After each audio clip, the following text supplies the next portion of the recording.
ሰላም ጤና ይስጥልን ክቡራትና ክቡራን የአዲስ ምንጭ ቤተሰቦች እንዴት ውላችኋል? እንዴት ሰንብታችኋል? በያላችሁበት የከበረ ሰላምታችን ይድረሳችሁ። ዕለቱ ሐምሌ 15 ቀን 2018 ነው። ከመምህር ታዬ ቦጋለ አረጋ ጋራ በስቱዲዮአችን ተገኝተናል ማለት ነው። በዛሬው ዕለት ለየት ያለ አንድ ፕሮግራም አለን በወቅታዊ ጉዳይ ላይ ማለት ነው። አብራችሁ እንድትቆዩ በታላቅ አክብሮት እንጠይቃለን። መምህር ታዬ እንግዲህ ዛሬ የምናደርገው ቆይታ በትላንትና ዕለት ኢህአፓ አንድ መግለጫ ወጥቷልና በዛ ላይ አንድና ሁለት እያልን እንቀጥላለን። ከዛ በፊት ግን ክረምቱ እንዴት እያደረገን ነው? ክረምቱ እንግዲህ ያው የክረምት አየር የሚታወቅ ነው። ቀዝቀዝ ያለ ነፋስ ዜፋ ይሉታል ፈረንጆች፣ ደስ የሚል ነፋሻማ አየር አለ። እንግዲህ አርሶ አደሩም የተለያየ እንቅስቃሴ ተፍተፍ ማለት እኔ ወደ ከተማው ዳርቻ ላይ ስላለው ከተማ ውስጥ ደግሞ ከዚሁ ጋር ተያይዞ እንቅስቃሴዎቹ የምክክር ኮሚሽን አባላት ከተማ ውስጥ መንቀሳቀሳቸውና እንደ ወትሮ ደግሞ የተለመደ ማህበራዊ ግንኙነቱ ደስ የሚል ነው ብል ባጭሩ ስለጋበዝከኝ እያመሰገንኩ ማለት በጣም ከልብ ነው የማመሰግነው። እንግዲህ ክረምቱን ስናነሳሳ ሁሉ ነገር በክረምቱ ነው የሚገኘው ከሚል ነው። እንግዲህ እንደምናስታውሰው በተለይ የትግራይ ጉዳይ ወቅታዊ አጀንዳ መሆን ብቻ ሳይሆን በጣም ስጋት ፈጥሮ ዓለም አቀፉ ማህበረሰብ ሁሉ እየገባበት ያለበት ሁኔታ ነው ያለው። የፕሪቶሪያውን የሰላም ስምምነት በጣም በአደገኛ ሁኔታ በማፍረስ ለጦርነት እየተዘጋጀ እንዳይጠቀምባቸው የተባሉትን ቃላቶች ከመጠቀም አልፎም ወደ የውጊያ እንቅስቃሴዎችን የማድረግ ሁኔታዎች እየተስተዋሉ ነው ያሉት። ቲዲኤፍ የሚለውን ቃል የተጠቀምበት የትግራይ ክልል ሳይሆን አሁን የትግራይ መንግስት በሚል ዲፋክቶ ስቴት አድርጎ ቲፒኤልኤፍ ባለበት ሁኔታ እንግዲህ ባለፈው ቅዳሜ እንደምናስታውሰው የትግራይ ተወላጆች በአዲስ አበባ የሚገኙ ሰልፍ ወጥተው ይህን የጦርነት ዝግጅት የተቃወሙ ነው ያሉት። እናቶች ድንጋይ በመወርወር ልጆቻችን በፍጹም ሊታፈሱ አይገባም የሚሉበት ሁኔታ ነው ያለው። ከ80 እስከ 90 ዓመት የሚጠጋቸው አዛውንቶች ታስረው ነው ያሉት በአሁኑ ሰዓት። የመቀለ ከተማ ከንቲባ ህጋዊ እርምጃ ነው የተወሰደው። ይሄ ደግሞ ይቀጥላል ብለዋል። እነዚህኑ እናቶች በተመለከተ ብዙ ነገሮችን እውነት ለመናገር ማንሳት ይቻላል። ይህ በእንዲህ እንዳለ ነው እንግዲህ በትላንትናው ዕለት ኢህአፓ አንድ አስገራሚ መግለጫ ያወጣው እና የምጣዱ እያለ እንቅቡ ተንጣጣ እንደሚባለው ከወያኔ በላይ ወያኔ ወይም ደግሞ ከህገ ወጡ ህወሓት በላይ የህወሓት ጉጅሌ ሆኖ ነው ኢህአፓ የመጣውና ምንድን ነው የሚለው የገዢው ፓርቲ ዓላማ በትግራይ ህዝብ ላይ እንደገና ወታደራዊ ዘመቻ ማካሄድና ጦርነት መክፈት እንጂ ሰላም ማስፈን አይደለም። ለዚህም ያለፈውን ጦርነት መመልከትና ከአሁናዊ ሁኔታዎች ጋር ማዛመድ ከበቂ በላይ ማስረጃ ነው። ከዚህ ቀደም ኢትዮጵያን ከህወሓት ማዳን በሚል ሽፋን በትግራይ ህዝብ ላይ የታወጀው እልቂት በሚል ይቀጥላል።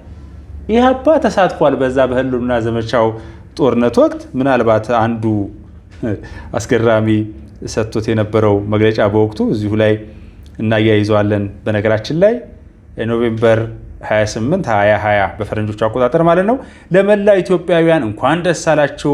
ጀግናው መከላከያ ሰራዊታችን ታላቅ ተጋድሎ ፈጽሞ የጁንታው ቡድን ዋነኛ ምሽግ የሆነችቱን የመቀሌ ከተማ በመቆጣጠሩ ስንሰማ ደስታችን ወደር አልባ ሆኗል። ኢህአፓ ለጀግናው መከላከያ ሰራዊታችን ያለውን ታላቅ አክብሮትና ምስጋና በኢትዮጵያ ህዝብ ስም ማስተላለፍ ይፈልጋል በሚል ገልጾ ነበር። በትላንትናው ዕለት ደግሞ ተቃራኒ በሆነ ሁኔታ ይህንን አወጥቷል። ኢህአፓ አጠቃላይ እንዳው ብዙ እንግዲህ መግለጫውን ክፍሎች ካነሳናቸው እጅግ በጣም በርካታ ነገሮች አሉና መምህር ታዬ ይህንን እንግዲህ እንዴት መመልከት ይቻላል? ሌሎች ነገሮችንም ማንሳት እንችላለን። መከላከያ ለቆ ይውጣ ምናምን በሚል መግለጫ ወጥቶ ነበር።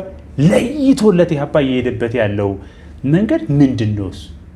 ቲፒኤልኤፍ ራሱ በዚህ ደረጃ የቲፒኤልኤፍ አመራሮች የነበሩ ምናልባት አቶ ገብሩ አስራት በኢትዮጵያ ፕሬስ ድርጅት ላይ እየሰጡ ያሉት መግለጫ አለ።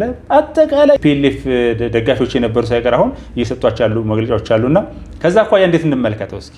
እንግዲህ ኢህአፓ በቀጥታ ከታሪኩ ተነስተን ስንመለከተው አንዱ ከሚታወቅባቸው እና በመቶ ሺዎች ወጣቶች በአዲስ አበባም በተለያዩ የክልል ከተሞች ህይወታቸው እንዲጠፋ ጎንደር ላይ እንደ አብነት ብናነሳ እንደ መገለጫ አብነት እንኳን ለጥሩ ነገር ነው። እንደ መገለጫ ብናነሳ መላኩ ተፈራ የእግዜር ታናሽ ወንድም የዛሬም ማርልኝ የነገን አልወልድም እስኪባል ድረስ ኢህአፓ በምስጢራዊ መንገድ በህቡ መንገድ ተደራጅቶ በደርግ ዘመን የነበሩትን ባለስልጣናት ከስር እስከ ላይ ድረስ ምንም አይነት መሳሪያ ያልያዙ ወጣቶችን በማደራጀት ግድያ ጀመረ። ነጭ ሽብር የምንለው ደርግ ደግሞ ለዚህ ነጭ ሽብር የቀይ ሽብር የሚል አጸፋ ሰጠ።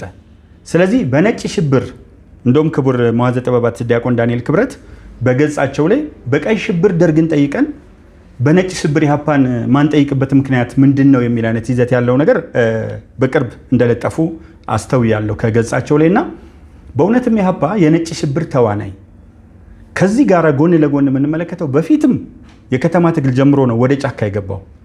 አሁን ደግሞ የከተማ ትግልን፣ ሽፍትነትን፣ በተለያየ ቦታ ኢትዮጵያን ለማፍረስ የሚተጉ ኃይሎችን በመደገፍ ጸረ መንግስት የሆነ ኢ ምክንያታዊ ኢ ሞራላዊና ሀገርን የሚጠላ አይነት ድርጊት ነው ብል ማጋነን አይደለም። እንደውም እኮ ኢህአፓን ወደኋላ ተመልሰን ብንመለከተው በኤፕሪል 1972 ዓ.ም በምዕራብ ጀርመን የወቅቱ ዋና ከተማ ምዕራብ በርሊን እንግዲህ በሁለት ተከፍላ ነበር። ምስራቁ የሶሻሊስቱ ዓለም ሆኖ አንዷ ከተማ ለሁለት ተከፍላ እንደነበር እናስታውሳለን። እና እዛ ውስጥ የተቋቋመ ሲቋቋም ኢፒኤልኦ ኢትዮጵያን ፒፕልስ ሊበሬሽን ኦርጋናይዜሽን የኢትዮጵያ ህዝቦች የሚለውንም ሌላው ሀገር ህገ መንግስት ላይ በፌዴራል ህገ መንግስት ማናገኘውን ናይጄሪያ ብንሄድ ህዝብ ነው የሚለው ዊ ዘ ፒፕል፣ ልክ እንደ አሜሪካም ዊ ዘ ፒፕል ነው የሚለው። እሱ ራሱን የቻለ ዘርዘር ያለ ትርጉም አለው። ግን ህዝብ እንጂ ህዝቦች አይልም። ህዝቦች የሚለውን ቃል ጭምር ያመጣ ከመሆኑ በተጨማሪ ኢህአፓ ወደኋላ ተመልሰን በኋላ በውይይት ውስጥ ልናጎለብተው እንችላለን ብዙ አይነት ችግሮች ስላሉበት አሁን የፕሪቶሪያውን ስምምነት እንመልከት።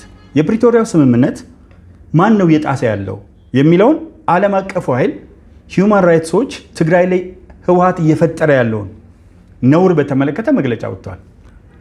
የአሜሪካ መንግስት ማስጠንቀቂያ ሰጥቷል። ኤርቪን ማሲንጋ በኢትዮጵያ የአሜሪካ አምባሳደር የሆኑት ሰው በግልጽ ቋንቋ ከዚህ በኋላ በትዕግስት አንመለከትም የሚል መግለጫ ማውጣት ብቻ ሳይሆን ወደ ትግራይ ሄደው ያላቸውን አቋም በተጨባጭ አሳይተዋል። እንቁ የትግራይ ህዝቦች ብዙ ጊዜ እንደምናነሳው ህዝብ ተወካዮች የሆኑ ያ የፕሪቶሪያ ስምምነት በግልጽ መጣሱን ተናግረዋል ብቻ ሳይሆን በሰላማዊ ሰልፍ ከዛ አሰቃቂ የሰቆቃ ኑሮ አምልጠው የመጡና ቀድሞውኑ እዚህ የነበሩ ከቤተሰቦቻቸው መረጃ የሚያዩ ሰላማዊ ሰልፍ አድርገዋል። ማዕቀቡንም እንደው ማንሳት እንችላለን። በቲፒኤልኤፍ አመራሮች እና ቤተሰቦቻቸው ላይ የቪዛ ማዕቀብም አድርጋለች። ይሄ ትልቅ ማሳያ ልናደርገው እንችላለን። ትክክል፣ የቪዛ ማዕቀብ አድርጋለች እንዳልከው እና የትግራይ ህዝብ ተቃውሞውን መታፈን በማይችልበት ቦታ ብቻ ሳይሆን ከሌሎች ህዝብ ጋር በሚኖርበት በዚህ በአዲስ አበባና በሌሎች ቦታዎች ብቻ ሳይሆን አፈና ባለበት ከ5 ዓመት እስከ 25 ዓመት እስር ብቻ ሳይሆን ከህወሓት ባህሪ ተነስቶ መረሸን እስካለበት ድረስ እያወቀ አንተ እንደገለጽከው እናቶች አውቶቡስ ላይ ድንጋይ መወርወር ብቻ አይደለም፣ አውቶቡስ ፊት ተኝተው አላሳልፍ ሲሉት አውቶቡሱ አይተው ከሆነ ወደ ኋላ ሄዶ በሌላ አቅጣጫ ነው እዛ ጋር የወጣው እና እስከዛ ድረስ ተቃውሞ እየተነሳ ኢህአፓ ጥሩ አድርገህ ገልጸዋል። የምጣዱ እያለ የእንቅቡ ተንጣጣ እንዲሉ በተለያየ ጊዜ የሚያወጣቸው ተከታታይ መግለጫዎች ስንመለከት ጸረ መንግስት፣ ጸረ ሀገርና ጸረ ህዝብ ነው እና ወደ ታሪኩም ተመልሰን ብዙ ነገሮችን ማየት የምንችልበት ሁኔታ አለ። እንደውም ወደ ታሪኩ ብንመለስ በጣም ደስ ይላል። ህጉ ራሱ ህግ ተጠቅሶ ነው። በህግ ነው ልኖር የምንችል፣ ከህግ አግባብ ውጭ ሊሆን አይችልም እና በኢትዮጵያ ብሔራዊ ምርጫ ቦርድ እውቅናው የተነሳ ቡድን ነው እና ያወጣው እጅግ አስገራሚ የሆነ ህግ አለ። እስከ እድሜ ልክ 25 ዓመት እስከ እድሜ ልክ እስከ ሞት የሚያስቀጣ ህግ የማውጣት ስልጣን በሌለው ሁኔታ ውስጥ ጭምር ማለት ይሄንን ሁሉ ነገር አድርጎ ይሄን ነገር ደግሞ ያደረገው ለጦርነት ፈቃደኛ የማይሆኑ ወጣቶችን ነው እያለ ያለው። እናቶች ይሄን በመቃወማቸው ነው የታሰሩ ያሉት እስከ 90 ዓመት ባለበት ሁኔታና እንደው አርቆ ያሰረው ይኖር ይሆን ያስብላል። ኢህአፓ በዚህ ደረጃ አልፎ ሄዶ አንዳንድ ጊዜ እኮ የሆነ ቆም የሚያደርግ ነገር ይኖራል። በዛ በኩል እየወጣ ያለው ህግ ትክክል አይደለም፣ ለጦርነት የተዘጋጀ ነው የሚል ነገር በፍጹም የለም። እንደው በነገራችን ላይ ዜጋ ላይ ያዘውና የመከላከያ ሰራዊታችንን ድል ስታነብ ነው ትዝ ያለኝና ድሉ ተገቢ መሆኑን ገልጾ ያ ማለት የሰሜን ህዝብ መወጋቱን ጭምር እውቅና ሰጥቶ ነው። ባይሆንና የኢትዮጵያ መንግስት ቢሆን ኖሮ የጀመረው የኢትዮጵያ መከላከያ ሰራዊት ቢሆን ኖሮ የጀመረው ኢህአፓ ያንን አይነት መግለጫ አያወጣም ነበር በመጀመሪያ ደረጃ። ሁለተኛ የፕሪቶሪያ ስምምነት 1 2 3 4 ብሎ በህወሓት ያለማቋረጥ ተጥሷል። ሌላውን እንቶ ከሱዳንና ከሻዕቢያ ጋር ጽምዶ መመስረቱ ከፕሪቶሪያው ስምምነት ጋር ግንኙነት የለውም። በመንግስት በኩል በዲዲአር የተፈጸሙት ስራዎች እንዴት አድርጎ ወደ 60 ሺህ የሚሆነውን ሰራዊት በስርዓት መሰናበት የሚገባውን በስርዓት አሰናብቶ መከፈል የሚገባውን ከፍሎ ወደ ሰራዊቱ ኢንተግሬት ማድረግ የሚገባውን በሪኢንተግሬሽን አንዱ ዲዲአር ሪኢንተግሬሽን ማለት ስለሆነ መልሶ አስገብቶ በሚንቀሳቀስበት ወቅት ኦኬ ሲፈልግ ደግሞ ፌዴራል መንግስቱ ሰራዊት ማስገባት በፕሪቶሪያው ስምምነት መሰረት ትግራይ ውስጥ ሙሉ በሙሉ ይችላል። ከምንም ነገር በላይ በህግ የተደነገገውን ጠቅላይ ሚኒስትሩ ሹመት የሰጡትን ክቡር ጌታቸው ረዳን መጀመሪያ እንደገና ደግሞ ጀነራል ታደሰ ወረደን ወዲ ወረደ የሚባሉትን እሳቸውን በመጣስ በህገ ወጥ መንገድ ምርጫ ቦርድ ማያውቀው ምክር ቤት አቋቁሞ ምርጫ ቦርድ ማያውቀው ፕሬዚደንት አቋቁሞ በሌለው ስልጣን ለጦርነት እንኳንና ራሱ ብቻ የሚያደርገው ዝግጅት ሳይሆን በግልጽ አውጆ እያፈሰ መውሰድ ብቻ ሳይሆን ቀደም ብዬ እንደገለጽኩት ከውጭዎች ጋር ጭምር እስከ መተባበር ከባዕዳን ጋር ሆኖ ኢትዮጵያን እስከ መውጋት እየሄደ ይሄን ሁሉ እያየ ኢህአፓ ባላየ ባልሰማ ሙልጭ አድርጎ ዘግቶ ሲሰለፍ ኢህአፓን መጀመሪያ የኢህአፓ ቁልፍ ሰዎች እነማን ናቸው? ማን ነው ያቋቋመው? ለምን ዓላማ ነው የተቋቋመው ወደሚለው እንሄዳለን። በስደተኛ ተማሪዎች ነው ምዕራብ ጀርመን ውስጥ የተቋቋመው። እነዚህ ስደተኛ ተማሪዎች ደግሞ እነማን ናቸው የሚለውንና ምናልባትም በኋላ ላይ የምናየው አንድ ነገር አለ። በጣም ደስ ያለኝ ነገር አቻምየለህ ታምሩ በታሪክ ላይ ኢኮኖሚስት ነው። ነገር ግን በታሪክ ላይ ደግሞ ሰፊ ምርምር ያደርጋል። ኮንግረስ ላይብረሪ አክሰስ አለው። በታሪክ ላይ ማስረጃዎቹ የሚያወጣቸው ማስረጃዎች ትክክል ናቸው። በምን መልኩ ናሬት ተደረጉ የሚለው ላይ ልዩነት ከሌለን በስተቀር የሚያነሳቸው ማስረጃዎች አሉና እዛ ማስረጃ ላይ ብንመለከት ኢትዮጵያ ውስጥ ላለው ቀውስ የመጀመሪያው የቀውስ ጠማቂ ኢህአፓ ነው። ለምን? አሁን ዳግማዊ አፄ ምኒልክን ብዙ ጊዜ አሁን ሄዶ መለጠፍ የሚፈልገው አንድም የአማራው ህዝብ ላይ ነው። ሌሎች የኢትዮጵያ ህዝቦች ላይም እንደፈለገ እየኮረኮረ ችግር መፍጠር ቢፈልግም ዳግማዊ አፄ ምኒልክን በአማራ ፖለቲካ እንዴት እንደሚታዩ ይታወቃል። ግን ምንድነው ብሎ ያስቀመጣቸው? ወራሪ፣ ኢምፔሪያሊስት፣ ነፍጠኛ፣ የብሔር ብሔረሰቦችን መብት የገደበ ከቅኝ ገዢ ጭራሽ ኢንተርናል ኮሎኒያሊዝም በምን ዲፋይን እንዳደረጉት ባላውቅም ኮሎኒያሊዝም ነው ብሎ አንደኛ ሶማሊያ የሶማሊ ህዝብ ኢትዮጵያ ውስጥ ያለው ሲፈልግ መገንጠል፣ ሲፈልግ ከዋናዋ ሶማሊያ ጋር መቀላቀል፣ ሲፈልግ የራሱን ድል በራስ የመወሰን ወዘተርፈ ነገር እንዲያደርግ ጥሪ ከማድረጉ በተጨማሪ ይህን እንደግፋለን ብለዋል። በኢህአፓ መግለጫ ላይ ማለት በኢህአፓ መግለጫ በኋላ እንግዲህ ወቅቱንም ልናነሳው እንችላለን። ከዚህ ከዛሬው ጋራ በትላንትናው ዕለት ከተደረገው ጋራ እንዳይነጻጸር አዎ ከወንድማችን አቻምየለህ ታምሩ ብንነሳ ሐምሌ 1966 ላይ ያወጣውን መግለጫ ዲሞክራሲያ የምትባል መጽሔት ነበር። ቅጽ 9 ቁጥር 4 ላይ ይመስለኛል እሱ በደንብ ያብራራዋል። እዛ ላይ ባለው መግለጫና በመሳሰሉት ብንመለከት የኦሮሞ ህዝብ የተጨቆነ መሬቱን የተቀማ የኢትዮጵያ ህዝብ ማንነቱ የተደፈቀ ወዘተርፈ ብሎ ኦነግን ለትግል የጠራና አቦይ ስብሃትን በወቅቱ የሲዳሞ ጠቅላይ ግዛት የሚባል ወይም ክፍለ ሀገር የሚባል ነበር። የዛ ተጠሪ ነበሩ የኢህአፓ አቦይ ስብሃት ነጋ የኢህአፓ ተጠሪ ነበር። ጠርቶ ጥሪ አድርጎ ህወሓት እንዲመሰረት ያደረገው ኢህአፓ ነው። ልብ አድርግ፣ አሁን የጡት አባት ነው ኢህአፓ ለህወሓት። ስለዚህ ህወሓት እንዲመሰረት ያደረገው እሱ ነው። ለኦነግ ጥሪ አድርጎ ትግል ውስጥ እንዲቀላቀሉና መጀመሪያ የአንድነት ስሜት ነበር። ያንን የአንድነት ስሜት በማጥፋት ኢምፔሪያሊዝም ነው፣ ኢምፔሪያል ስቴት ነው፣ ወረራ ነው ወዘተርፈ የሚሉትን ነገሮች በማስቀመጥ እንደውም ከቀጥታ እኔ እዚህ ላይ ማብራሪያውን አልቀጥልም። ከአቻምየለህ ታምሩ የታሪክ ተመራማሪም ነው ምለው እሱን ተከታትለን ብንመለስ ይሻለናል።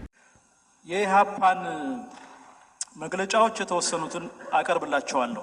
ኢህአፓ በዲሞክራሲያ ልሳኑ ነው ቅጽ 4 ቁጥር 9 ላይ የኢትዮጵያን ታሪክ በሚመለከት አሁን ኮት አድርጌ የማቀርብላችሁን ይነግረናል። ዝርዝሩን ትተን ይላል ኢህአፓ አሁን ላለው የኢትዮጵያ ችግር ታሪካዊ አመጣጥ መቆሚያ የሚሆኑትን ቁም ነገሮች እናንሳ። ሶስቱ ኢምፔሪያሊስት ኃይሎች ቅኝ ግዛት ለመያዝ በዚህ አፍሪካ ምድር ሲመጡና ሲያደቡ ምኒልክም ሲዘረፍ ስታይ አብረዝረፍ እንደሚባለው ግዛቱን ለማስፋፋት በኃይል ከመጠቀሙም ሌላ በተለይ በምስራቅ አፍሪካ በኩል ከኢምፔሪያሊስቶች ጋር በመዶለትና በመዋዋል ለወቅቱ ኢምፔሪያሊስታዊ ዓላማ ከተባባሪነቱን ባሻገር ነፃ የነበሩ የአፍሪካ ሀገሮችን በመውረር የገፋ ንቁ ተሳታፊና ኢምፔሪያሊስት እንደነበረ የፈለገው ይታነቅ እንጂ ሀቅ ይሄ ነው ይላል ኢህአፓ። ይሄንን ካለ በኋላ በየአካባቢ አገሮች ያላቸውን ኢህአፓ በየሪጂኑ የሚኖሩ ነገዶችን እየጠቀሰ ለየነገዱ ልሂቃን ጥሪ ያስተላልፋል። ለኦሮሞ ልሂቃን የሚከተለውን ጽፎ ኢህአፓ በልሳኑ አውጥቷል። ስለ ኦሮሞ ህዝብ እንደዚህ ይላል። የኦሮሞ ህዝቦች በምኒልክ ወረራ ጊዜ በማዕከላዊ መንግስት ስር መስተዳደር ሲጀምሩ በወራሪው ኃይል መሬታቸውን ተቀሙ፣ መብታቸውን ተገፈፉ። በኃይለ ሥላሴም ይሄው የመሬት ቅሚያ ቀጥሎ በአማራ ነፍጠኞች ቁጥጥር ስር ሲውሉ መብታቸው ይበልጥ እየተገፋ ቋንቋቸው ተንቆ ባህላቸው ተረግጦ ህልውናቸው አሌ ተብሎ በግፍ ሲገዙ የቆዩ ናቸው። እነዚህ ሁኔታዎችን በመመልከት ፓርቲያችን ኢህአፓ ማለት ነው አቋሙን እንደሚከተለው ያቀርባል ይላል። አንደኛ፣ የኦሮሞ ህዝብ መብቱን ለማስከበር የሚያደርገውን ትግል ይደግፋል። ሁለተኛ፣ የኦሮሞ ህዝብ መገንጠልን ጨምሮ የራሱን እድል በራሱ ለመወሰን የሚያደርገውን ትግል ይደግፋል።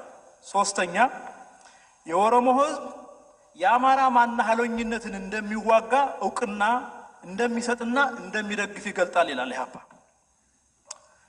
ከዚህ በኋላ ስለ ኦሮሞ ተራማጅ ድርጅቶች ደግሞ የሚከተለውን ይላል፣ ጥሪም አስተላልፏል። የኦሮሞ ድርጅቶች ፕሮግራማቸውን በይፋ ማውጣት ይኖርባቸዋል። ማንነታቸው ሊታወቅ የሚችለው ከፕሮግራማቸው በግብር ከሚፈጸመው በመሆኑ የፕሮግራሙ መውጣት ፓርቲያችን ኢህአፓ በድርጅቱ ላይ ሊኖረው የሚገባውን ይፋዊ ድጋፍ እንዲገልጽ ያደርጋል ይላል። በዚህ ግብዣ መሰረት ኦነግ ሲመሰረት በ1973 ከሜጫና ቱለማ ማህበር ጀምሮ እየተያዘ የመጣ ደረጃጀት እንዳለው ታሪኩን እነሱም አክቹዋሊ አልጨረሱም። ግን የመጀመሪያው የኦነግ ፕሮግራም ብዙዎች የኦነግ ሰዎች የኦነግ ፕሮግራም የመገንጠል እንዳልነበረ በተለያየ አጋጣሚ ሲናገሩ ሰምተናል። ዶክተር ዲማ ነገዎ የመጀመሪያው የኦነግ ሊቀመንበር ናቸው።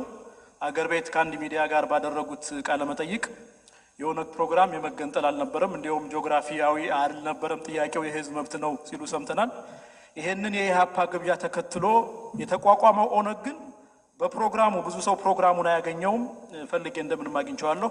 በፕሮግራሙ ላይ የትግሉን የኦነግን ዓላማ በሚከተለው መልኩ አስቀምጦታል። በእንግሊዘኛ ነው የጻፉት፣ እንደወረዳ አነብላቸዋለሁ። The fundamental objective of the struggle is the realization of national self-determination for Oromo people and their liberation from oppression and exploitation in all of their forms.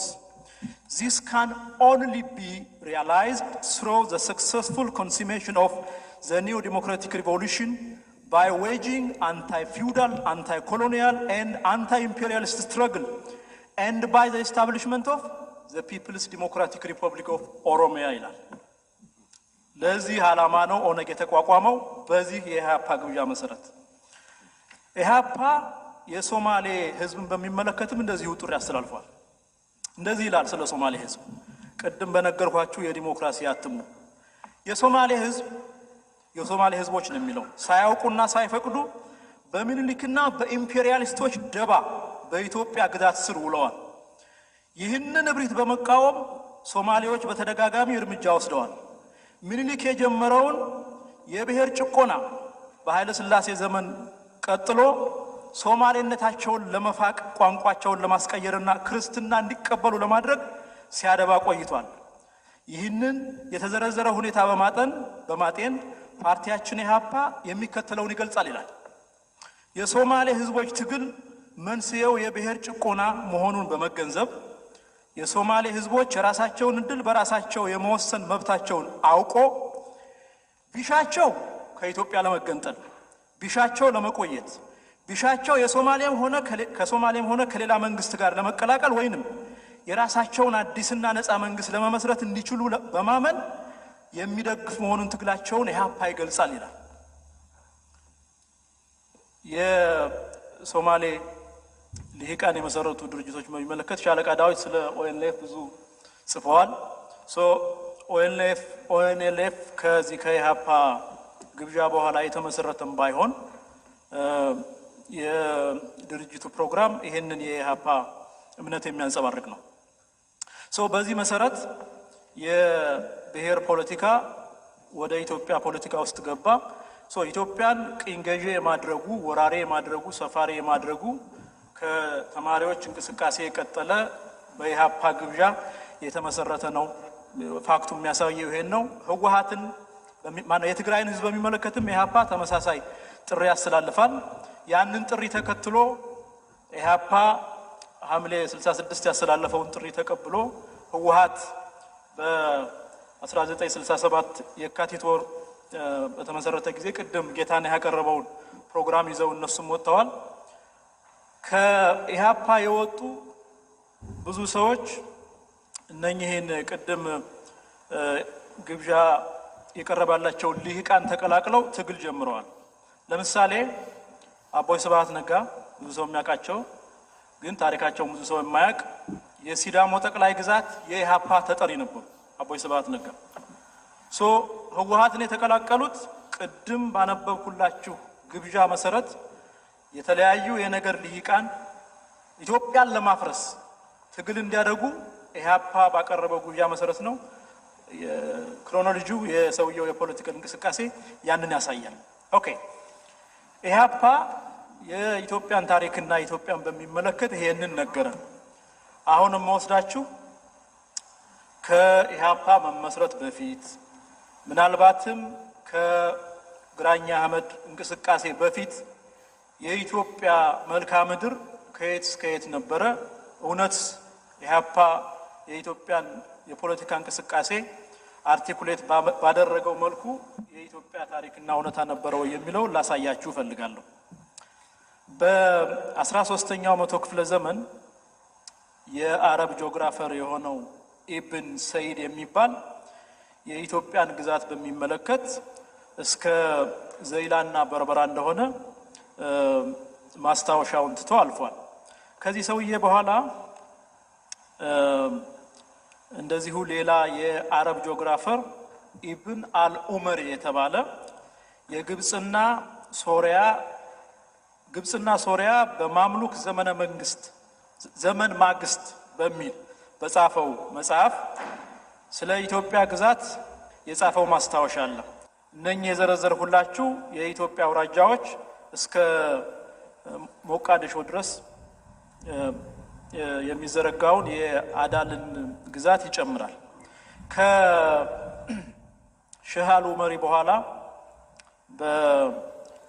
በ15ኛው መቶ ክፍለ ዘመን የኢትዮጵያን የምስራቅ ሪጅን አካባቢ የጎበኘው ካፒቴን አልፌንሶ አቡከርክ የሚባል ለፖርቹጋሉ ንጉስ ቀዳማዊ ማኑኤል በጻፈው ደብዳቤ ስለ ኢትዮጵያ ግዛት የሚከተለውን ይናገራል።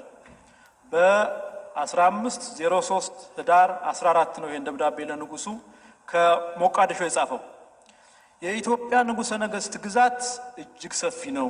ከቀይ ባህር ዳርቻ እስከ ሶዋኪን ከአርቂቆ ሰሜን ቀይ ባህር ነው አርቂቆ ተነስቶ እስከ ሶፋል አቅጣጫ ወደ ተዘረጋው የሞቃዲሾ ዳርቻ ይደርሳል ይላል።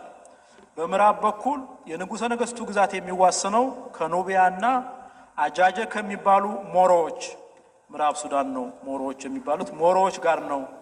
በኢትዮጵያ ንጉሠ ነገሥት መንግስት ግዛት ውስጥ በርካታ የወርቅ ማዕድን ማውጫ ጣቢያዎች የሚገኙ ሲሆን ወደ ሶፋላና ሞምባሳ የሚሄደው በኩብ ቅርጽ የተዘጋጀ ወርቅ የሚመጣው ከዚሁ ከንጉሠ ነገሥቱ መንግስት ግዛት ነው ይላል። እንግዲህ በ1503 ዓመተ ምህረት ምስራቅ አፍሪካን የአፍሪካን ቀንድ አካባቢ የጎበኘው አልፌንሶ አቡከርክ የኢትዮጵያን ግዛት በዚህ መልክ ይገልጻል። ከዚህ በኋላ በ16ኛው መቶ ክፍለ ዘመን የግራኝ አህመድ ጦርነት ከመጀመሩ በፊት ኢትዮጵያን የጎበኘው ፖርቹጋላዊ ዲፕሎማት ፍራንሲስኮ አልቫሬዝ ስለ ኢትዮጵያ ግዛት የሚከተለውን ይነግረናል። የኢትዮጵያ ግዛት ሰፊ ነው። ቀይ ባህር ዳርቻ ካለው ከትልቁ ወደባቸው ከቢሊ ተነስቶ ወደ ውስጥ ሲጓዝ በአዳል ምድር ይላል አልፎ ሀዲያ ሁሉ የነሱ ነው። ወደ ህንድ ውቅያኖስ አቅጣጫ እስከ ሞቃዲሾ ይደርሳል። ወሰናቸውን ለማስከበር ወደ ዳር ሀገር ወይንም ወደ ወሰናቸው በሚጓዙበት ጊዜ የሚጓዙበትን ሀገር እየቆረጡና መንገድ እየሰሩ ይሄዳሉ ይላል። እስከ ሞቃዲሾ ድረስ የብሔርተኞች ትርክት ኢህአፓ እንዳለን ዳግማዊ ምኒልክም ሆኑ ከሳቸው በፊት የነበሩ የኢትዮጵያ ነገስታት የሌላ ሀገር ለማስገበር ለመውረር ሳይሆን ከጥንት ከዘመናት በፊት የነበረችዋን ኢትዮጵያን ወደ ነበረ ለማስመለስ ነውና የብሔርተኝነት እንቅስቃሴ ወደ ኢትዮጵያ ፖለቲካ ውስጥ የገባበት አመክንዮ ይሄን ይመስላል። ውሸት ነው። ከተሳሳተ መነሻ ተነስተን ዛሬ ደርሰናል።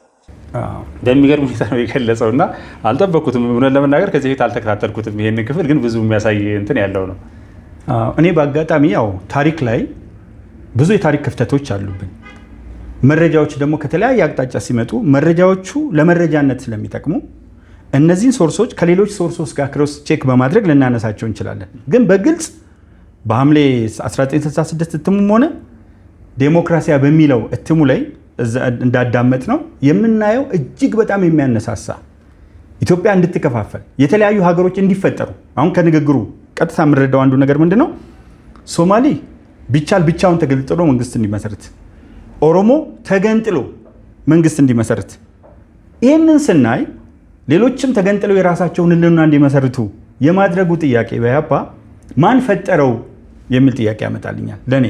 ስለዚህ ኢህአፓን የፈጠረው ኃይል በሚገባ እንግዲህ የፍልስጤም ነፃ አውጪ ድርጅት ብሎም በዓለም አቀፍ ደረጃ የሚንቀሳቀሰው ቡድን እገዛ አድርጎለት ነበር። ግን ከዚህ በስተጀርባ በርሊን ውስጥ የኢትዮጵያ ፖለቲካ የተጠነሰሰበትና መልካም ግኝቶችም የተገኙበት እነ ክቡር ኃይሌ ፊዳ እዛ ላይ የጀመሩት እንቅስቃሴ ነበር። እሱን እዛ አጋጣሚ በርሊን አዳራሽ ውስጥ ንግግር አድርጌ ነበርና በወቅቱ የነበሩ ትልቅ ሽማግሌ ማግኝቼ አዛውንት የነገሩኝ ብዙ ነገሮች አሉና እዛ ጋር ስንመለከት ግን የኢህአፓን ሚና ስናይ በኢትዮጵያ ታሪክ ውስጥ አፍራሽ ነው።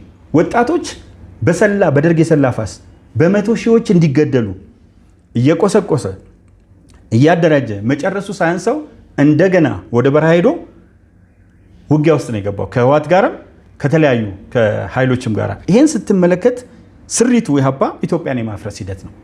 እኔ እንደውም እንዴት በዚህ ደረጃ ታሪኩ እንዲህ የቆሸሸ ታሪክ ሆኖ ያለ ተፈቅዶለት ገብቶ አሁንም ደግሞ በቆሸሸና በከረፋ ታሪኩ በኢትዮጵያ የትግልና የለውጥ ሂደት ውስጥ እንደ ጅብራ ተገትሮ መንግስት ወደ ሰፊ ሆኖ ማየቱ ወደ ሰፊነት ለመርዝነት እኔ አይታየኝም። የኢትዮጵያ ህዝብ ጭምር ኢህአፓን በእርግጠኝነት ከትግራይ ተወላጆች፣ አማራ ተወላጆች ጀምሮ እያንዳንዱ ማንነቱን ሲረዳ አክንትፍ ብሎ የሚተፋው በረከሰ ታሪኩ በኩራት ህዝብ ፊት የቆመ ነውና እንደውም ኢትዮጵያ ውስጥ እየገረመኝ ያለው ነገር በአንዳነት ሀገር ማፍረስ እያስከበረ የክት ልብሷን ለብሳ በአደባባይ ላይ በአንዳነት የምትታይበት ነው። እኔ ሶስቱንም ምዕራፎች እንመለከታቸው በስፋት እንደው ትሄድበታለህ ብዬ ተስፋ አድርጋለሁ። አንደኛ የሀገር መከላከያ ሰራዊት በአዋጅ የተቋቋመ ነው። ድንበር ይጠብቃል። በተረፈ በሁሉም የኢትዮጵያ ሰማይ ስር ይንቀሳቀሳል። ከዛም አልፎ ምንም ሊያደርግ ይችላል ለብሔራዊ ጥቅማችን ሲባልና ይሄ በሚታወቅበት ሁኔታ አማራ ክልል ላይ በተፈጠረው ሁኔታ ዱሩ ጥራኝ ብሎ የገባ ኃይል አለ። ይሄ ኃይል ምን እንዳደረገ ባለፉት 3 ዓመታት የተመለከትነው ነው። ትምህርት ቤቶች በፍጹም እንዳይኖሩ የተደረገበት፣ መምህራን የሚገደሉበት፣ ተማሪዎች ሳይቀር የሚገደሉበት 2 ነገሮች ላይ ያተኮረ እንቅስቃሴ ነው የሚያደርገው። አንደኛ ትምህርት ነው። ትምህርት እንግዲህ ኤዱኬሽን ኢዝ ዘ ፓስፖርት ኦፍ ዘ ፊውቸር ይባላል አይደል? እንደዛ ነው የሚለው በዓለም አቀፍ እንትን እኮ እና የቀጣዩ ዘመን ፓስፖርት ነው።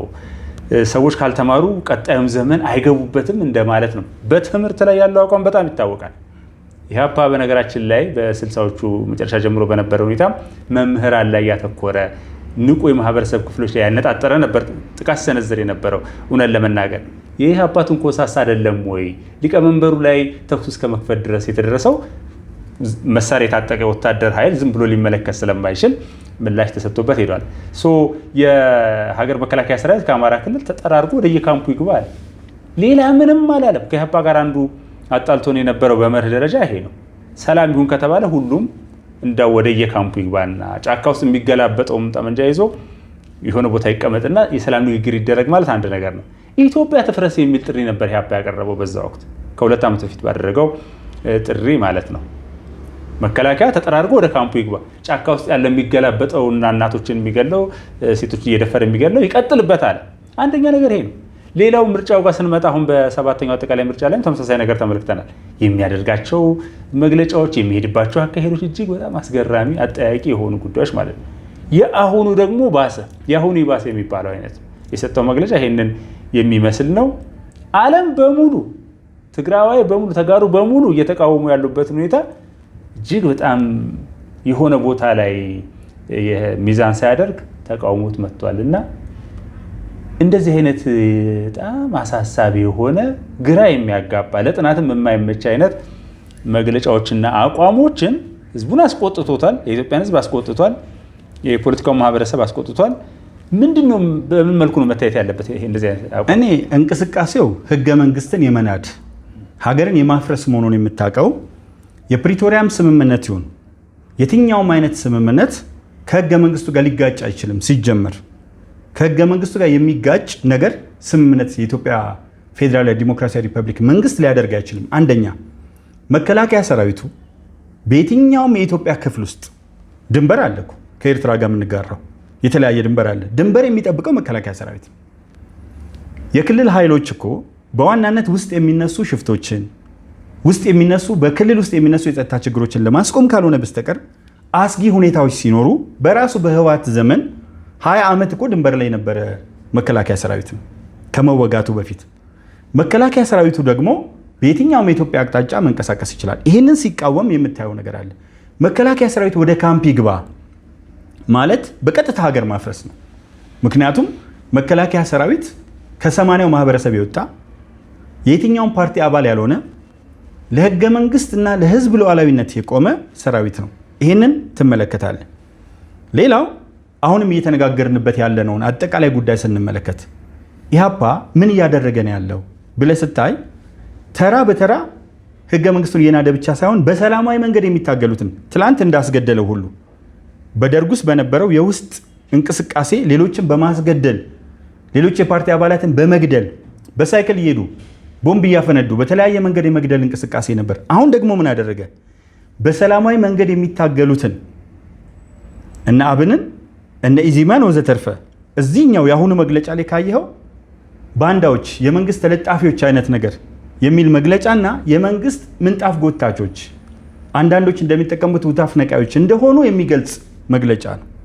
ይህን ስታይ አሸባሪዎችን እየደገፈ ሽብርን እየደገፈ አሁን አንተ እንዳነሳው አማራ ክልል የሚንቀሳቀሰው ድርጅት የአማራ ህዝብ እኮ ከመከላከያ ሰራዊቱ ጋር ሆኖ አሁን ፈረስ ቤት አካባቢ ያየነዋል፣ ደጋዳሞት ላይ ጮቄ ሰንሰለታማ ተራራ ላይ የምንመለከተዋል። በተለያየ ቦታ የምናደርገው ብቻ ሳይሆን በህዝብ ስብሰባ ላይ ሳይፈሩ አንደኛ ምርጫ እንዳይመርጥ ህዝቡ በህገ መንግስታዊ መብቱ እንዳይጠቀም እገላለሁ ያለ ድርጅትን እገላቸዋለሁ ያለ፣ ሁለተኛ በተግባርም የገደለ ተማሪዎችን ትምህርት ቤት አትሄዱም ብሎ የገደለ ልብ አድርግ፣ በደንብ አድርገህ ተመልከት። እንደገና አመራሮችን ያለ አመራር ክልል መመራት አይችልም። አናርኪ ነው የሚፈጠረው፣ ስርዓት አልበኝነት ነው የሚፈጠረው። አመራሮችን አንበርክኮ የገደለ የአማራ ህዝብ በየስብሰባው ላይ ወጥቶ ከውስጡ የነበሩ ከ40 ሺህ ያላነሰ ተሳስቶ ትግሉ እውነተኛ የአማራ ትግል መስሎት በፕሮፓጋንዳው አንዳንዱ ማምኖበት የገባው ተመልሶ ከናመራሮቹ ሲወጣ የተወሰኑ የሚከፈላቸውና ከአለቆቻቸው ህወሓትና ሻዕቢያ ጋር መጀመሪያውን የነበራቸው ምስጢራዊ ግንኙነትና ገንዘብ ይዘው ጫካ ውስጥ የቀሩ ኃይሎች ሲቀሩ ስብሰባውን እየሰማ የህዝቡን ስሜት እየሰማ ከዚህ እዚህ ሄደን መቅበር አልቻልንም። እኔ ሁላችሁም ታውቃላችሁ አሉ አንድ አባት፣ ጊደሮቼ፣ ሙክቶቼ ላም ሳይቀር ወስደውብኛል፣ ዘርፈውብኛል ያሉት አሉ። አንዱ 11 ቁጥር ምስማር ጭንቅላቱ ላይ በመዶሻ እየመቱ ማስገባታቸው ታይቷል፣ መቆራረጣቸው ታይቷል። አንዲት መምህርት ያስተማርኩት ተማሪ 20 ዓመት ያስተማረ መምህር ባለቤቴን እየለመንኩት ትልልቅ መስቀል አድርጎ ስለ ማርያም ምን ብዬ እየለመንኩት ነው የምገለው እያሉ ውጭ ላይ ያሉ እኛንን ያስተባበር ነው እኛም አለንበት እያሉ የሚናገሩ ድርጅቶችና ግለሰቦች እያሉ ይህን የመሰለ አሸባሪ ድርጅት ህገ መንግስት ጥሶ ካልሆነ ጫካ አይገባም። ህገ መንግስት ሰዎች በውይይት በምክክር የሚሄዱበት እንጂ እንደ ሌሎቹ አፍሪካ ሀገሮች መንፈርስበት አይደለም። ኢህአፓ መንግስትንና በሰላማዊ መንገድ የሚንቀሳቀሱትን በሙሉ ኮን ነው በሌለው ጭንቅላት ይቅርታ ይደረግልኝና በአፉ ብቻ አፍ የሚሆኑ 1-2 ሰዎችን አውጥተው ያውም አፍ አላቸው የላቸውም ሌላ ነገር ነው መለፍለፍ ብቻውን ያለ እውቀት፣ እንደዚሁም ደግሞ መናገርም አለመቻል ያላቸው ነገሮች እንዳሉ ሆኖ በዚህ ደረጃ በኢትዮጵያ ሕዝብ ፊት ለፊት ወጥቶ ማላገጥ ሲያደርግ በእኔ እምነት መንግስት እና የኢትዮጵያ ሕዝብ በዝምታ መመልከታቸው በራሱ በግሌ ፖዚቲቭ የሆነ ክሪቲሲዝም እንድሰጥ ክሪቲሳይዝ እንዳደርግ አለ እኮ ወደ ሰፊ የምትሆንበት እስከ ተወሰነ ደረጃ እንሂድ የምትልበት መንገድ አለ። በግልጽ አሸባሪዎችን እየደገፈ አሸባሪ ተብለው የተፈረጁ ኢህአፓ እኮ በፕሪቶሪያ ማን ነው ህወሓት በፕሪቶሪያ ስምምነት ተነሳለት እንጂ ፓርላማ አሸባሪ ብሎት ነበር። ከተመለሰ እኮ አሸባሪ ነው። ፓርላማው እኮ ለነበረው በጠቅላይ ሚኒስትሩ ለሚቋቋመውን እንጂ አሸባሪነትን ያነሳው ያኛውንም አይነ ደብረ ጽዮንን የነ ሞንጆሪኖን ፈትለ ጽዮን ይለዋል አሉላ ሰለሞን ፈትለ ወርቅንና ደብረ ጽዮንን አንዳንድ ፈትለን ከዚህ ወስዶ ጽዮን ወስዶ ፈትለ ጽዮን የፈትለ ጽዮን ዳይነስቲ እሱማ አሸባሪ እኮ ነው። ኖርማሊ በጉልበት ነው ስልጣን የያዘው፣ ህገ መንግስቱን ነው ጥሶ ስልጣን የያዘው። የመጀመሪያው ፓርላማ ደግሞ ህገ ወጥ ነህ አሸባሪ ነህ ብሎ ያለውን ነው። ይሄ ድርጅት አሸባሪዎችን ሲደግፍ፣ ጸረ ሰላም ኃይሎችን ሲደግፍ፣ በሰላማዊ መንገድ የሚታገሉትን ግን ሰላማዊ ትግል፣ ሰላማዊ የስልጣን ርክክብ እንዳይኖር፣ ምክክር እንዳይኖር፣ ምክክሩን ጭምር ሙሉ በሙሉ ሪጀክት ነው ያደረገው። ብሔራዊ የምክክር ኮሚሽኑን 4000 ሰው የኢትዮጵያ ህዝብ መርጦት የመጣውን 3000 ወረዳዎች የተወያየውን እየናቀና እየሰደበ ምክክሩን እያጠላላ አንድም ነገር እኮ ነው አንድም ነገር በጎ የሆነ ነገር ኢህአፓ የሚቀበለው የለም። ምክንያቱም አሁን ፊት ለፊት የድሮ ባህሪውን ድመት መንኩሳ አመሏን አትረሳ ነው።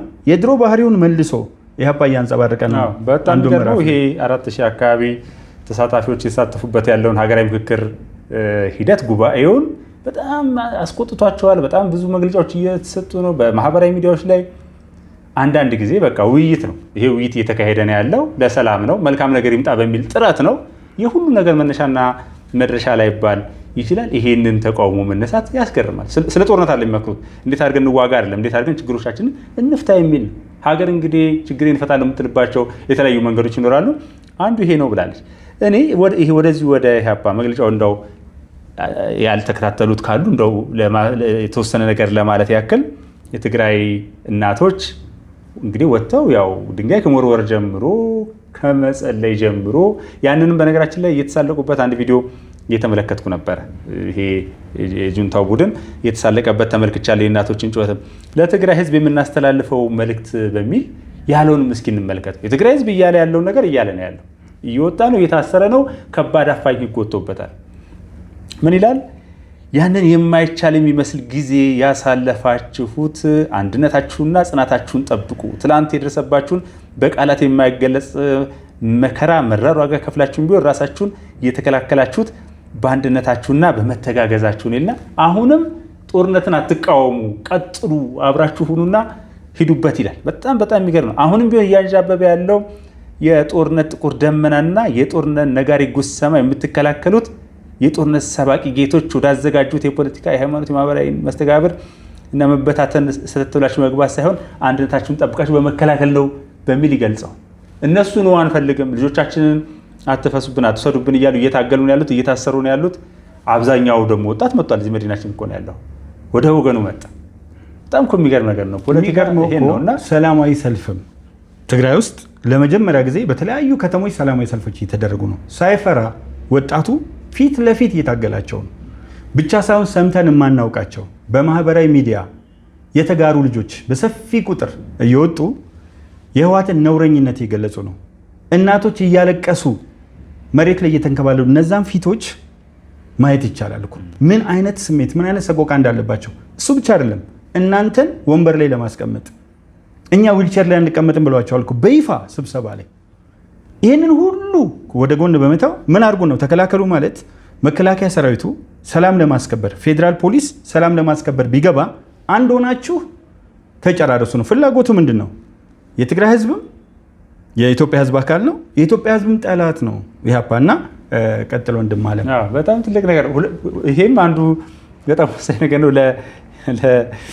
ለህዝቡ የቀረበ ነገር ነው። እብደቱን በጣም ነው የምንመለከተው፣ ግን ተመሳሳይ ነገሮችም ይመለከታል። የኢህአፓዋን ጸሐፊም የሰጠችውን መግለጫ ተመልክቻለሁ። እዚህ በመዲናችን የተካሄደው ጦርነት አያስፈልግም፣ ሰላም ነው የሚጠቅመው፣ እንዲሁም ደግሞ አፈሳው ይቁም የሚል ነበር። ይሄንን እያደረጉ ያሉት ለሽፋን ነው የሚል ተመሳሳይ የሆኑ ነገሮች ይመለከታል። ጦርነት ይቁም፣ ሰላም ይሁን፣ ወጣቶች አይታፈሱ የሚለውን ነገርም መቃወም እንመለከታለን። አንደኛ ኢህአፓ በግልጽ ይሄንን እየሄደበት ነው ያለው። ግን ከዚሁ ጋር በተያያዘ አንደኛ እንኳን ለምሳሌ ለሚዲያ የሚቀርብ አይደለም። ድምፅ ወያኔ ላይ ሚልኬሳ ሚደጋ አንደኛ አብይ እጁን ቢሰጥ ይሻላል የሚል ንግግር አድርጎ ትላንትና በአዲስ ምንጭ ላይ ምናልባት አቅርበነው እንደነበረ ይታወሳል። እሱ ትንሽ ፈገግ ያሰኛል። የእሱ የፖለቲካ ኮሜዲ ነው፣ ሳታይር ኮሜዲን በለው እንደዚ አይነት ነገር አለ። ልደቱንም አቅርበውን ነበረ በዚሁ በድምፅ ወያኔ ላይ እና ገብተዋል፣ ተጠራርገው ገብተዋል። የሆነ ቡድን አለ እና ቀደም ሲል እንዳልኩት ባንዳነት አነሰን በዛ ቀደም ሲል በነበረ ሁኔታ ያሳፍራል። ከባንዳነት ጋር ንክኪ ካለው ጋራ ጋብቻ እንኳን አይመሰረትም እኮ። አሁን ግን ባንዳነት የክት ልብስ ለብሳ በቃ እየጨፈረች ነው የምንመለከተው። እና እንደው አያይዘ በዚህ ላይ እንደዚህ አይነት ሰዎችም አሉ እነ ሚልኬሳና እነ ወዘተ ያንን የመሳሰሉት በደንብ ከነ ደብረጽዮን ጋር የቆሙበት ሁኔታ እንመለከታለን። ዶክተር ሚልኬሳ በነገራችን ላይ አሁን መሳቂያ መሳለቂያ ነው።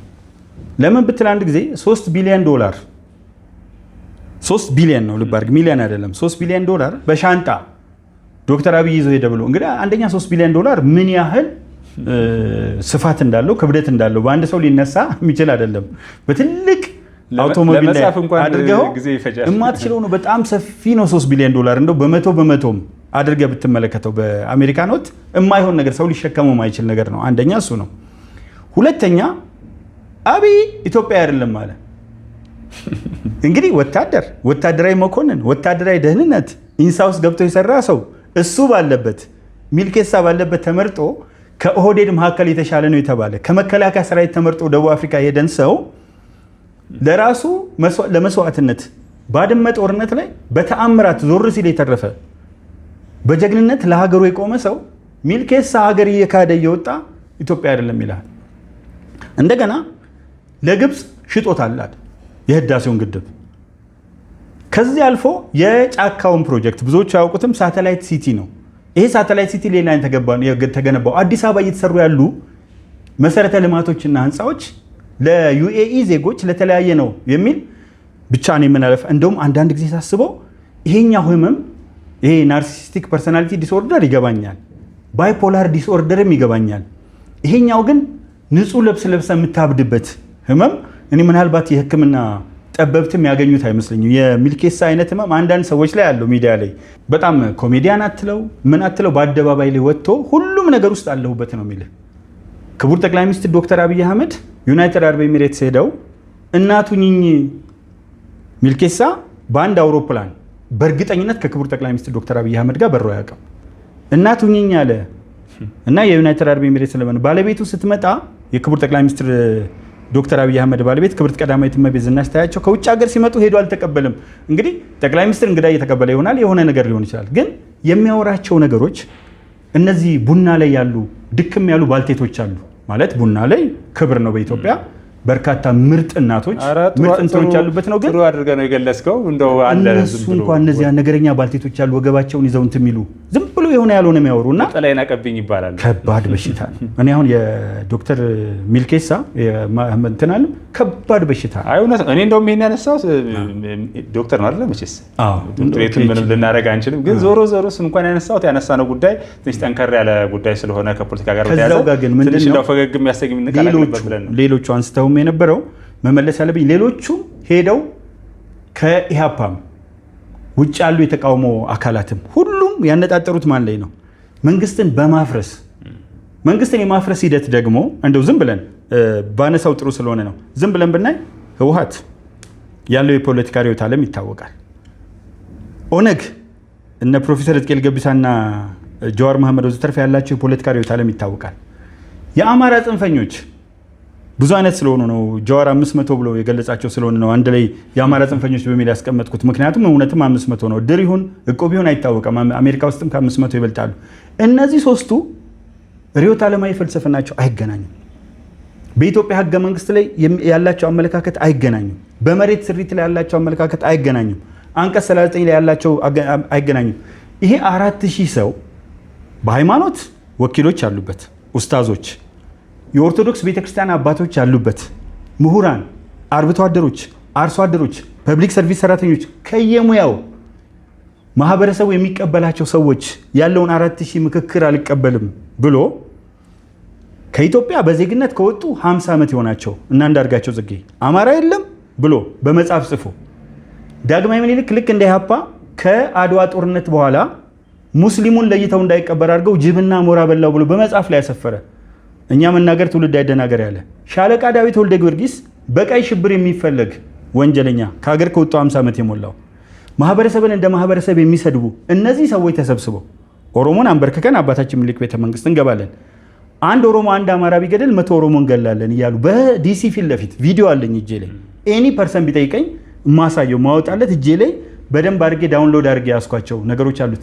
እነዚህ ቡድኖች እኛንን ለኢትዮጵያ የምናስበው እኛንን ተመካክረን የተሻለ እንደው ምንም ይሁን ብልጽግና የሚሰብስባቸው እንደው እነዚህ ሰዎች የተለያየ የፖለቲካ አመለካከት እንዳላቸው ግን ኢትዮጵያ ይገነዘባል። ተቃዋሚ የፖለቲካ ፓርቲዎች በሰላማዊ መንገድ የሚታገሉም ገብተዋል። ይህንን ሁሉ ጨፍልቀው እኛን የምናውቅልህ እነ ፓርቲ በታኝ እነ እኔ የተወለድኩበት ቦታ 99% ሙስሊም ነው በሜንጫ ነው አንገቱን ምለው ብሎ አልጸጸትም ብሎ የጻፈ ሰው ኮንዶሚኒየም የደረሳቸውን ሰዎች አትገቡም ብሎ ሜንጫ ይዞ የቆመና የከለከለ ሰው በአማርኛ ቋንቋ የሚያስተምር ካለ አሳዩኝ ብሎ በዓለም አቀፍ ድንጋጌ ህፃናት ባፍ መፍቻ ቋንቋቸው ይማሩ ያለውን የከለከለ ሰው ተከበብኩ ብሎ ያስጨርሰና በዚህም አልጸጸትም ቢያንስ በእኔ ምክንያት ለደረሰው ምክንያት ባልሆነም አልጸጸትም ብሎ መጽሐፍ አንድ እርማን ብታፈላ ጋን ሙሉ አተላ አልጸጸትም መጽሐፍ የጻፈ ሰው እነዚህ ተሰብስበው እያወቅናቸው የኢትዮጵያ ህዝብ ፊት መጥተው እኛንም ፍኖተ ካርታ የምንጽፈው እንጂ የኢትዮጵያ ህዝብ አይደለም ብለው በዚህ ደረጃ ሲሰባሰቡ ስታይ እኔ አንዳንድ ጊዜ እንዴት ማስተዋል ተሳነን። እኔ አንዳንዴ ራሴን ጠይቃለሁ። ሜዲቴሽን ታይም አለኝ የሆነ 30 ደቂቃ ማስባቸው ተሳስቼ ይሆን እኔ ብዬ ሳስብ እርግጠኛም ሆነው ይሄ ሁሉ ሰራዊት ከክቡር አቶ ተመስገን ጥሩነህ እስከ ቀበሌ አመራሮች አየህ ፌዴራል ሰራዊት ውስጥ በተለያዩ አይነት አደረጃጀቶች ውስጥ የአማራው ህዝብ፣ የትግራይ ህዝብ፣ የኦሮሞ ህዝብ ጠቅላላ ሸኔንም ጨምሮ ኦሮሞ እያወገዘ እነዚህ ተሰብስበው እኛንን ጠመንጃ ይዘን ከዛ ገቡ እንበል። አሁን መከላከያ ሰራዊትን ያፈርሱታል ቢሆን አይሆንም እንጂ ዝም ብሎ ለማለት ነው ያልኩት። ቢገቡ የህወሓት ሰራዊት የሸኔ ሰራዊት እንበለው ታጣቂ ነው። እኔ ሰራዊት አይደለም፣ ሰራዊት የክብር ስም ነው። በንጉሱ ሰን የምንጽፈው እኔ እንደውም እና የአማራ ጽንፈኛ የሚንቀሳቀሰው ፋኖ በሚል የሚንቀሳቀሰው ሰራዊት ገብተው ኢትዮጵያን ሰላም ሲያደርጉ ሶማሌውን፣ አፋሩን፣ ሌላውን እኔ አንዳንዴ ያማል። እኔ እንደውም ይሄ ነው እኔ ማጠቃለያ እንድናደርገው ያሰብኩት። እኛ አሁን ይሄ ሚዲያ ስለሆነ ሚዲያ ላይ ስለሆነ መልእክት እያስተላለፍን ያለ ነው ያለውን ነገር ገምግመን ከተጨባጭ ሁኔታ አኳያ ያለውን ነገር ብለናል። ሀገራዊ ምክክር ኮሚሽኑ እያካሄደ ያለው ጉባኤ በጣም መቼም መልካም ነገር እንዲመጣ ነው ጥረት እየተደረገ ያለው። የተጋሩም ሰልፍ ወጥተው ድምፃቸውን እያሰሙ ያሉ ሰላም እንዲመጣ ነው። በትግራይም ያሉ እናቶች ህይወታቸውን መስዋዕት አድርገው ልጆቻችን መወሰድ የለባቸውም የሚሉት ሰላምን ስለፈለጉ ነው። ይሄ ሁሉ ሁኔታ ባለበት ሁኔታ ኢህአፓ የዚህ አይነት መግለጫ ሲያወጣ እኛ ማለት ያለብንም ብለናል ከስነ አመክንዮ አኳያ። ሌላው ለምሳሌ ብሔራዊ ምርጫ ቦርድ አለ፣ ጠርቶ የሚያነጋግርበት ሁኔታ የለም ወይ? ምክንያቱም የኢትዮጵያ ብሔራዊ ምርጫ ቦርድ አዋጁን ስመለከተው አንደኛ አመፅ ውስጥ ለይቶላቸው የገቡ ተቋማት የሚሰረዙበት ሁኔታ አለ። ሌላም አሰራሮች አሉት፣ የስነ ምግባር ህግጋቶችም አሉት እና ከዛ አኳያ ይሄ ጦርነትን እያበረታታን ያለው ተጋሩ፣ በርቱ፣ አንድነታችሁን ጠብቁ። ህገወጥ ነው። ለምሳሌ ትግራይ ላይ ያለው ኃይል ማለት ነው እነ ደብረ ጽዮን እንደዛ ናቸው። ምንም ባልተባለበት ሁኔታ እንዲህ ሲደረግ ማብራሪያ ሳያስፈልግም ይህን የሚጠይቀው ክፍል መኖር የለበትም። ምን እየተደረገ ነው ያለው? ምክንያቱም ህጋዊ ሰላማዊ የፖለቲካ ትግል ነው የማካሄደው ብሎ እንደዚህ አይነት ህጋዊና ሰላማዊ የፖለቲካ ትግል ደግሞ የለምና እንደው ዝም ብሎ መመልከቱ። አንዳንድ ጊዜ ፌስቡክ ላይ የሚጽፉ ልጃገረዶች ታፍነው ታስረው የተወሰነ ቀን ቆይተው ሲመጡ እንመለከታለን። ያንን አላምንበትም። በህግ አግባብ ነው ሰዎች መጠየቅ መቻል ያለባቸው። ያንን ማን እንደሚያደርገው ማወቅ አልችልም፣ እነሱም አይናገሩም። እና ነገር ግን በዚህ ደረጃ በህጋዊ መንገድ የተቋቋመ ፓርቲ ደግሞ ይህንን ሲያደርግ ማብራሪያስ ሊጠየቅ አይገባም? አሁን መንግስት ምንድን ነው አንድ ነገር አለ። አንደኛ አቃቤ ህግ አለ፣ የፍትህ አካላት ፖሊስ፣ ፌዴራል ፖሊስ፣ በተለይ ፌዴራል ፖሊስ ነው የሚመለከተው። እንደዚህ አይነት አካላት አሉ። እነዚህ በቀጥታ ጉዳዩን ለፍርድ ቤት ማቅረብ ይችላሉ። አንድ ሁለት ጉዳዩ ወደ ተወካዮች ምክር ቤት፣ በተወካዮች ምክር ቤት ወደ ምርጫ ቦርድ ሄዶ በሚወሰን ውሳኔ ልክ ህወሓትን አሸባሪ እንዳልነው ሁሉ የህዝብ ተወካዮች ምክር ቤት ተሰብስቦ በዚህ ፓርቲ ላይ የአቋም መግለጫ ማውጣት ማስወገድ ይችላል፣ ማገድ ይችላል። ምርጫ ቦርድም ሊያግደው ይገባል። ለምን? ቋሚ ኮሚቴዎች አሉ። በነገራችን ላይ አጀንዳ ማሳዝ ይችላሉ። የህግና ፍትህ ቋሚ ኮሚቴ አለ። እሱን ለማለት ነው። የተለያዩ ለምሳሌ የፋይናንስና ምናምን ሌላ ነገር ሊመለከተው ይችላል ከእንትን ጋር። እነዚህ ግን የህግና የሰላም ጉዳይ ምናምን አጀንዳ ሲይዘው ሊነጋገሩበት። የሚገርም አሁን ክቡር ጠቅላይ ሚኒስትር ዶክተር አብይ አህመድ አንዳንድ የእስረኞችን የመፍታት ሂደት ሊኖር እንደሚችል ጠቁመዋል። መግለጫ ሲያወጣ እኔ ያስፈታው ለማለት በቃ ኢህአፓ ኖርማሊ ይሄ ባህሪው በጣም አስቸጋሪ ኢትዮጵያዊ ስነ ልቡና የሌለው መሽቁቅ የሚላቸው ነገሮች አሉና መሽቁቅ የሆነ ፓርቲ ነውና እኔ ከይቅርታ ጋራ ይሄ ፓርቲ መቀጠሉ አሁን በብልጽግና በኩል አንድ ነገር እንደሚታሰብ ይገባኛል። ይሄው ምንድነው? ህወሓትን ችላ በማለታቸው የተነሳ ህወሓት እየተተፋ የፖለቲካም ወታደራዊ ከዚህ በፊት አንስተናል። ከዚሁ አዲስ ምንጭ ሚዲያ ላይ ባደረግነው ውይይትና ህዝቡ ሰላማዊ ሰልፍ ወደ ማድረግ ወጣቱ አልፈልግም ወደ ማለት ተንደርድሮ ገብቶ ቢሆን ኖሮ መንግስት ሰራዊት ይዞ ገብቶ ምክንያቱም እየሄደ ያለበትን አቅጣጫ ያውቃል፣ መዳረሻ ይታወቃል። ተንደርድሮ ቢገባ ያው ተወረረ እንደዚህ ያለ ማለት መንገድ። አሁን ግን በደንብ እርቃኑ የቀረበት ሁኔታ ተፈጥሯል ነው የምታየው። ኢህአፓንም አሁን እያየው ያለው ምንድን ነው? ከድጡ ወደ ማጡ ከርሞ ጥጃ ታጥቦ ማይጠጭቃ አድሮ ቃሪያ መሆኑን በተገቢው መንገድ የኢትዮጵያ ህዝብ እያየው ነውና ይሄ ዝንጀሮ ከፍ እያለ በእንደ ቁጥር መቀመጫችን ታየ ብላለች እና አሁን ኢህአፓን ከፍ እያደረገው ነው መንግስት። ስለዚህ መቀመጫው በደንብ ከኋላ ያለው መላጣ በጭራውን በምንም አይደብቀው እየታየ ነው። ፊቷን ነው ብዙ ጊዜ ዝንጀሮ የምታሳየውና ኢህአፓ በጣም እየረከሰ እየወረደ እየዘቀጠ በኢትዮጵያ ህዝብ ፊት እንዲሄድ ካልሆነ በስተቀር በጤናማ አእምሮ በህግ አግባብ ብንመለከት የሚያደርጋቸው ድርጊቶች በሙሉ ጸረ ህገ መንግስት፣ ጸረ ሀገር፣ በድምሩ ጸረ ህዝብ ናቸው። ስለዚህ ይህንን በዝምታ የመመልከቱ ሂደት አንደኛ ምክክር ኮሚሽን እየተካሄደ ነው። ሁለተኛ ህወሓት ራሱ ጦርነት ሊለኩስ ይችላል። አንደኛው እዚሁ ጋር ማነሳው ህወሓት ጦርነት የሚለክሰው ክረምት ገበሬው በሚያርስበት ሰዓት አርሶ አደሩ። ይሄ እኮ ቀላል ነገር አይደለም። ባለፈው የሰራቸውን ስራዎች እናስታውሳለን። አማራ ክልል ገብቶ እርሻዎችን መነቃቀል፣ አማራ ነው ብሎ እንስሶችን መግደል፣ ዛፍ ጭምር እንደውም ዛሬ ድጋሚ ጠቀስኩ የክቡር መዋዘ ጥበባት ዲያቆን ዳንኤል ክብረት ንግግር ዛፍ ጭምር አማራ ነው ብሎ የረሸነ ድርጅት ነውና ይህንን ስትመለከት እዚሁ ላይ ያዤ የጥፋት እጆች በሚል የአማራ ሚዲያ ኮርፖሬሽን አሚኮ ትላንትና ያወጣው ከቁጥር ጋር የተያዘ ስላለ ማጠናከሪያ ይሆናል በሚል ነው። ከ837,000 በላይ ንጹሐን ዜጎች የህወሓት ወረራ ጥቃት ሰለባ ሆነዋል ይላል። አጠቃላይ በጦርነቱ የነበረው ሁኔታ ነው። ከ7,000 በላይ ንጹሐን ህይወታቸውን አጥተዋል ይላል። እንግዲህ በክልሉ የተፈጠረውን ነገር ነው። ከ18,400 በላይ ሰዎች የአካል ጉዳት ደርሶባቸዋል ይላል። 1939 ሴቶች ያስገድዶ መድፈር ተፈጽሞባቸዋል። በጣም የሚያሳዝን ነገር ነው። 7,462 የሚሆኑት በኃይል ታፍነው ተወስደው ደብዛቸው ጠፍቷል ይላል። እንዲሁም ሌሎች ቁጥሮችንም ማካተት እንችላለን። ወደ 4,000 አካባቢ የሚሆኑ ትምህርት ቤቶችን አውድሟል። የጤና ኬላዎችን አውድሟል። አብያተ ክርስቲያናትን፣ መስጂዶችን ብዙ ውድመት አድርሰዋል። እንዲሁም እንደ ነጭና ባሉ አካባቢዎች በዜጎች ላይ ከተፈጸመው የዘር ጭፍጨፋ በተጨማሪ መከላከያ ደርሶ በመሸሽ ላይ ባለበት ወቅት እንስሳቱን በሙሉ ረሽኖ ነው ሄደው። በጣም ይሰቀጥጣል። በወቅቱ ምስሎቹን ተመልክተናልና እስከንትን አይነት በነገራችን ላይ ማይካድራን ጭናን በዛ ደረጃ ከመጨፈጨፈ በኋላ እስከ ደሴ ኮምቦልቻ ወዘተርፈ አካባቢ ነው እነዛ የምናያቸው ከብቶች መጥቶ ነበር እንደምናስታውሰው እስከ ሸዋሮቢት ድረስ በዚህ እንቅስቃሴ ውስጥ እያወደመ ነው የመጣው። እኔ በጣም እንደው አንዳንዴ ለመናገር እንኳን የሚያሳፍረው መኝታ ላይ ወጥቶ እኮ ተጸዳድቷል።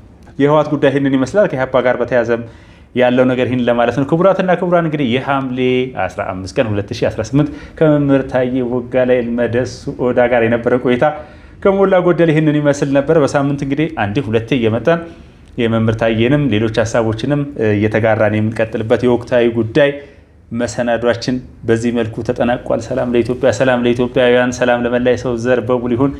ሰላም ይሁን።